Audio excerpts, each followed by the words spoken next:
السلام علیکم ناظرین، میں ہوں آپ کی میزبان کائنات ملک، اور آج ہم موجود ہیں چودھری ضیاء اکبر صاحب ہیں، ماہر قانون دان بھی ہیں، سماجی ورکر بھی ہیں، سیاست دان بھی ہیں، اور یہ سپورٹر ہیں جناب پی ٹی آئی کے۔ تو ان سے آج کرتے ہیں بات چیت اور پوچھتے ہیں کہ جو عمران خان نے الیکشن کے دوران نعرہ لگایا تھا کہ میں غریب طبقے کو اوپر لاؤں گا اور جو کرپٹ لوگ ہیں ان کو سزائیں دلاؤں گا، ابھی تک ایسا کوئی بھی جو ہے وہ نعرہ جو ہے عملی جامہ نہیں پہنچا، نہ تو کرپٹ کو سزائیں ملی ہیں اور نہ ہی غریب جو ہے وہ اوپر آیا ہے۔ اس کی وجہ کیا ہے؟ چودھری ضیاء اکبر سے بھی بات کرتے ہیں۔ جی السلام علیکم۔ وعلیکم السلام، بسم اللہ الرحمن الرحیم۔ جی جو صاحب، گزارش ہے کہ بین الاقوامی حالات اور ملکی حالات کو دیکھتے ہوئے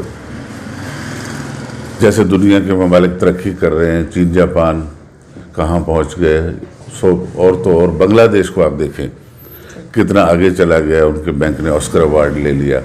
ہم بھی چاہتے تھے کہ ہم بھی جمود سے نکلیں، کوئی ایسا لیڈر آئے جس سے ہمیں کوئی ترقی ملے، پاکستان بھی ترقی یافتہ ملکوں کی فہرست میں شامل ہو، ترقی پذیر سے نکلے باہر۔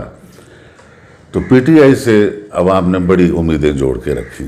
پی ٹی آئی کے نعرے، خاص طور پہ پی ٹی آئی کے جو ہیڈ ہیں عمران خان صاحب، ان کے نعرے بھی اتنے دلربا تھے کہ کروڑوں نوکریاں، لاکھوں گھر، کرپٹ لوگوں کو سزائیں، گرین پاکستان، لیکن ایسا ہوا کچھ نہیں۔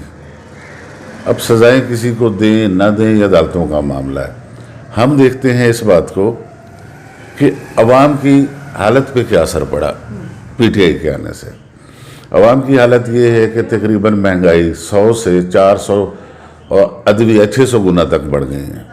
غریب آدمی بیچارہ سسک رہا ہے، اور ہم پریشان ہیں کہ ہماری وجہ سے بھی بہت سارے لوگوں نے پی ٹی آئی کو ووٹ دیے تھے، اور ان کو اب یقین کریں اب فیس کرنے کی ہمت نہیں ہے ہم میں۔ سمجھ نہیں آتی گزارا کیسے ہو رہا ہے۔ لوگ بیچارے کم کھا کے گزارا کر رہے ہیں، سفر کم کرتے ہیں، اپنا علاج نہیں کراتے، مجبوراً صرف معصوم بچوں کا علاج کراتے ہیں۔ تو یہی صورتحال رہی تو آئی ایم سوری ٹو سے کہ مایوسی اور بڑھے گی، اور پی ٹی آئی سے پبلک کی مایوسی تو میں دیکھ رہا ہوں بہت بڑھتی جا رہی ہے۔ چلیں جی، مایوسی کی باتیں ہو رہی ہیں تو ایسا یہ بتائیں کہ واقعی نچلا طبقہ جو ہے تقریباً لوگ جو ہیں، جو کیونکہ پاکستان غریب ملک ہے، بہت کم لوگ ہیں جو امیر ہیں، ورنہ سارا طبقہ غریب ہے، اور غریب تو بالکل وہ کہتے ہیں نا کہ رل گیا ہے، بالکل ایسے وہ مزدوری نہیں ہے اتنی جتنا خرچے بڑھ گئے ہیں۔ چلیں جی، بے روزگار بھی بڑھ گئی ہے، اور نوجوان جو پرجوش تھا وہ بھی مایوس ہو چکا ہے، جنہوں نے پی ٹی آئی کو ووٹ دیا تھا۔ اب ہم اگر اپنے علاقے جنوبی پنجاب کی بات کرتے ہیں، سرائیکی خطے کی بات کرتے ہیں، تو کیونکہ عمران خان نے کہا تھا کہ سب سے محروم جو علاقہ ہے، خطہ ہے، وہ سرائیکی بیلٹ ہے، جنوبی پنجاب ہے۔ تو یہاں پہ میں اس پسماندگی دور کرنے کے لیے میں صوبہ سرائیکستان بناؤں گا، سرائیکی صوبہ بناؤں گا، اور وہ 90 دن کے اندر بناؤں گا، جس میں ہمارے ڈسٹرکٹ راجن پور کے جو سردار تھے، جن میں نسل ادریشہ بھی اس محاذ میں موجود رہے، اور میر بلخش شیر مزاری بھی ہیں، اور مطلب بختیار خسرو، جہانگیر ترین، اور بھی بہت سارے لوگ تھے۔ اب یہ لوگ کیوں خاموش ہیں؟ ضلع راجن پور کے وہ لوگ جو صوبہ محاذ میں شامل تھے کہ اس صورتحال میں کہ ہم نے سرائیکی صوبہ لینا ہے، اب وہ کیوں خاموش ہیں؟ میں پہلے سے معذرت کر لوں، شاید مجھے کوئی تلخ بات میرے منہ سے نہ نکل جائے، کہ کچھ لوگ ایسے ہیں جو ہمیشہ اقتدار کے ساتھ رہے ہیں، ساری زندگی پارٹیاں تبدیل کرتے ہیں، جس میں خاص طور پہ ہمارے جنوبی پنجاب کا بہت بڑا حصہ ہے۔ انہوں نے شریک اقتدار رہنے کے لیے یہ ڈھونگ رچایا جنوبی پنجاب کا، اور سب سے زیادہ غصہ مجھے اس بات پہ ہے کہ ہمارے جو مسٹر کلین ہیں، ہمارے جو انتہائی بزرگ سیاستدان اور جن کے دامن پہ کوئی داغ نہیں ہے، میر بلخش شیر مزاری صاحب، ان کو بھی انہوں نے گھسیٹا اس میں۔ وہ شخص کبھی جھوٹ نہیں بولتا، کبھی بے اصولی نہیں کرتا۔ انہوں نے ویسے ان کو جھانسے دکھائے کہ انہوں نے بھی پریس کانفرنس میں شرکت کی اور جنوبی پنجاب کا وعدہ کیا، اور یہ وعدہ پورا نہ ہونے سے یقین کریں جتنی ہمارے جنوبی پنجاب کے لوگوں کو مایوسی ہے، مجھے غصہ اس بات کا بھی ہے کہ میر صاحب کو इस प्रोग्राम में जब इसका पक्का इरादा इनका नहीं था, एक स्टंट था, एक ढोंग था इलेक्शन के लिए, उनको इन्होंने बिला वजह ख़राब क्यों किया? ये सूबी पंजाब कभी भी नहीं बनाएंगे, ना ये बनना है। देखिए आप जो है ना, जब सैकी सूबे की बात होती है तो बहावलपुर सूबा भी गूंज शुरू हो जाती है। नून लीग कहती है जी हमने तो करारदाद पेश की हुई है, हम तो एक नहीं 2 सूबे चाहते हैं, ताकि नून लीग तो मतलब इसके हक में है ही नहीं। वो तो शुरू से मुखालफत करती है कि पंजाब जो है ना वो पंजाब ही रहेगा, हमारे पास ही रहेगा, इसको सूबा हम नहीं बंटने देंगे। फिर क्यों लोग उसकी झांसे में आ जाते हैं? हर्षबंद भी दीवाना होता है, जैसे कहते हैं ना डूबते को तिनके का सहारा, वो तिनका भी पकड़ता है कि शायद मैं इससे ऊपर निकल आऊँ। तो हम लोग चूँकि मायूसी का शिकार हैं, हमसे मुराद है मेरे सारे भाई जो जनूबी पंजाब के रहने वाले हैं, चूँकि मायूसी का शिकार हैं, थोड़ी सी होप कोई देता है, हम उसके पीछे लग जाते हैं कि शायद वहाँ से नहीं तो यहाँ से अफाका हो जाएगा। लेकिन ये अफाका होने वाला लगता नहीं, जब तक लीडर मुखलिस ना हो अवाम का भला नहीं हो सकता। तो अब देखें आप जो सूरत हाल है, मायूसी हर तरफ है, बेरोज़गारी हर तरफ है, महंगाई इतनी मतलब डबल से ट्रिपल हो रही है रोज़ बरोज़। आप देखें बिजली के रेट बढ़ रहे हैं, चीनी घी आटा कहाँ तक पहुँच गया, आवाम की पहुँच से दूर हो गया। तो क्या नेक्स्ट इलेक्शन में भी अभी ये लोग नारा लगा रहे हैं जी अगली बारी भी हमारी, वो कैसे? अगली बारी का तो मुझे तो मायूसी है कि हमारा कोई काम भी ऐसा नहीं है, ना हमने नौजवानों को रोज़गार दिए, बल्कि लाखों के हिसाब से लोगों से रोज़गार छीना गया। ना हमने कोई अच्छे इदारे तालीमी बनाए, ना हमने कोई घर बना के दिए, ना हम महंगाई कंट्रोल कर सके, और तो और अदविया पे तो कंट्रोल किया जाना चाहिए था। बिजली अभी दिसंबर में 4.25 रुपये पर यूनिट फिर महंगी कर दी गई है। तो इस सूरत हाल में मुझे तो मायूसी है कि हमारी पार्टी का फ्यूचर कोई अच्छा नज़र नहीं आ रहा मुझे। अच्छा, ये मकामी तौर पे जो हमारे होते हैं DCO साहबान होते हैं, AC साहबान होते हैं, वो कंट्रोल करते हैं प्राइस को। जितनी तेज़ी से महंगाई बढ़ रही है, यहाँ पे कुछ भी नहीं है, मतलब सब अपने अपने फोटो सेशन की हाथ कर बैठे हैं, प्रैक्टिकल कोई नहीं। किसी ने भी ज़ख़ीरा अंदोज़ को नहीं पकड़ा, किसी ने प्राइस कंट्रोल नहीं किए, जाके जुर्माने नहीं किए। ये क्या चल रहा है? मतलब कोई कंट्रोल नहीं है, कोई मतलब मॉनिटरिंग नहीं है, गवर्नमेंट की कोई ग्रिप नहीं है। इसकी वजह अपर लेवल पे गैर संजीदगी है। कोई मिनिस्टर बगैर किसी के मशवरे के जो जी चाहे आके बयान देना शाम को टीवी पे शुरू हो जाता है। ब्यूरोक्रेसी में, एस्टेब्लिशमेंट में मायूसी है। सही काम करें तब भी ये फंसते हैं, ना काम करें तब भी फंसते हैं। तो वो सोचते ये हैं कि बजाय हम लोगों की पकड़ दकड़ करके भी तो जवाबदेह होना ही है ना, तो बेहतर है लोगों को तंग ना करें, खुद आराम से बैठें। इस गवर्नमेंट से किसी को सेफ्टी की तवक्को नहीं है। उसकी वजह गैर संजीदगी वज़रा की, अरबाब अख्तियार की।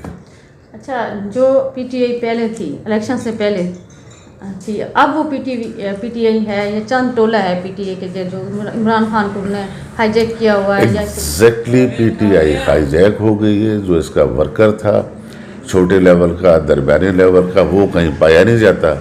नए नए लोग आ गए, पता नहीं कहाँ से वाडा आ गया, कहाँ से चौहान आ गया, कहाँ से फवाद आ गया, इस किस्म के लोग छा गए हैं। और जो पुराने वर्कर हैं PTI के, वो उसी तरह ही रुस्वा हुए फिर रहे हैं कि जैसे दीगर पार्टियां किया करती हैं।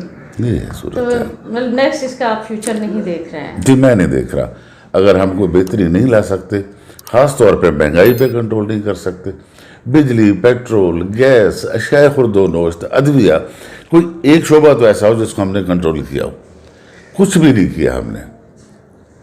तो हम ये कह सकते हैं कि जितनी भी इमरान खान ने दावे किए थे वो सारे के सारे धरे रह गए, सिर्फ दावे की हद तक। सियासी बयान कह सकते हैं, प्रैक्टिकल कुछ भी नहीं है। जितने भी बदकिस्मती से सारे दावे फ्लॉप साबित हुए हैं। तो आप मायूस हो चुके हैं? जी, मैं पूरी तरह से मायूस हूँ। लेकिन कुछ लोग कहते हैं जी अभी भी उम्मीद है हमें इमरान खान से। वो किस बेस पे कहते हैं? नहीं, 4.25 साल में कुछ नहीं हुआ तो बकिया 1.25 साल में हम क्या कर लेंगे? एक मेजर पोर्शन जो था इस दौरानिए का, वो तो हमने गुजार लिया। और उसमें चीज़ें, डॉलर का रेट आप देख ले, चीज़ें सारी की सारी चीज़ें बेहतरी तो खुजा रुकी भी नहीं, अबतरी की तरफ चली गई हैं। सारी चीज़ें अबतरी की तरफ। चलें जी, अपोजिशन वो रोल अदा कर रही है जिसे उसे रोल अदा करना चाहिए था? मैं समझता हूँ अपोजिशन भी सही रोल अदा नहीं कर रही। बीच बीच में कोई फ्रेंडली सी अपोजिशन है, या ये वजह है या ये वजह है कि अवाम इतने मायूस हो गए हैं कि सख्ते में आ गए, कोई निकलने पे तैयार नहीं है? क्या इस वक्त पीटीआई और पीपल्स पार्टी और पीटीआई आपस में गठजोड़ के साथ चल रहे हैं, किसी मुफाहमत के साथ चल रहे हैं? कहा जाता है, अब हम लोग इनके इनर क्वार्टर्स में तो नहीं हैं, कहा जाता है कि इनके आपस में अंडरस्टैंडिंग है और इसीलिए इतनी फ्रेंडली अपोजिशन दे रहे हैं ये, क्योंकि अपोजिशन बड़ा टफ टाइम दिया करती है हुकूमतों को। यहाँ पे ऐसा कुछ नज़र नहीं आ रहा मुझे। कोई मैसेज देना चाहे अपनी आवाम के लिए? बस मैसेज में क्या आवाम को दो, आवाम को ये कहूँगा कि सब्र शुक्र के साथ दुआ करें कि अल्लाह ताला का भी फरमान है कि जब आपके अमाल ख़राब होंगे तो आप पे नाहिल हुक्मरान मुसल्लत करूँगा। अपने गुनाहों की माफ़ी मांगें और अल्लाह से दुआ करें, अल्लाह करे मुल्क की हालात बेहतर हो, अल्लाह ताला हमें अच्छे हुक्मरान दे। ये है कि हम लोग तब्दीली का नारा लगाते हैं लेकिन दूसरों तक भी तवक्को तो रखते हैं कि वो तब्दील हो जाए, हम खुद के तब्दील क्यों नहीं होते हैं?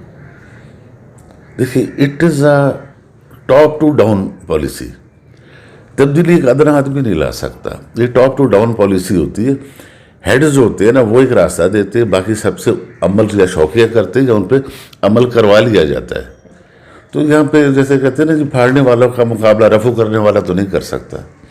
हम अपने लेवल पे मुल्क में कितने हमारी से है, हम क्या कर सकते हैं। This is top to down policy. Next आपके क्या है सियासी लाहे अमल? आप इसी पार्टी में रहेंगे या पार्टी चेंज करेंगे या क्या? इस मामले में अभी कुछ कह नहीं सकता, लेकिन अपनी ऑप्शंस हमने ओपन रखी हुई हैं। ठीक है कि जहाँ पे बेहतरी नज़र ना आए बल्कि अबतरी आए तो कुछ ज़रूरी तो नहीं चिमटे रहें। अभी कोई फैसला किया नहीं, लेकिन we have kept our options open इंशाल्लाह। चलें जनाब, इसी के नाम जो है वो तब्दीली है कि आप वो जमूद को तोड़ें और जो डिलीवर नहीं कर पा रहा उसको छोड़ें और नई उम्मीद के साथ, नए बलबुले के साथ नई रहें चुनें। तो जनाब मैं ज़िया अकबर साहब आपका बहुत शुक्रिया अदा करती हूँ। जनाब आप माशाल्लाह बहुत मसरूफ़ होते हैं और कोट के काम में देख रहे हैं आप, इसी वक्त भी वो अपने चैम्बर में बैठे हैं और काला कोट पहना हुआ है और सुबह सुबह हमने जहाँ पे क्या कहते हैं उसको छापा मारा है। You are welcome. Thank you so much. इसके साथ ही नाज़रीन कायनात में लिख दीजिएगा इजाज़त। अल्लाह हाफ़िज़।